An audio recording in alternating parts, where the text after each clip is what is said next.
Eixo, gu Garazi Manol Degoitz da, eta gure proiektua iturri da. Arazoaren deskribapen hau zen. Etxetik 100 metrora dagoen putun sakon batetik ura atera eta etxera garraiatu behar da. Guk erabilitako materiala izan da.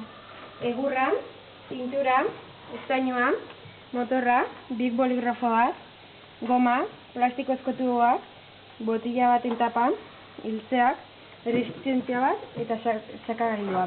Eta erabilitugun herramientak izan dira zerra, pintzela, taladradora, mailua, soldadorea eta kolazko pistola. Orain nola funtzionatzen esplikatuko. Lehenengo egin duguna bi ontziak urez bete eta gero hemendikan xurgatu hemengo airea. Eta bain martxan jarriko ikusteko nola ura ego. Ura hemendikan igo egiten da onera eta gero honek xurgatu ditu.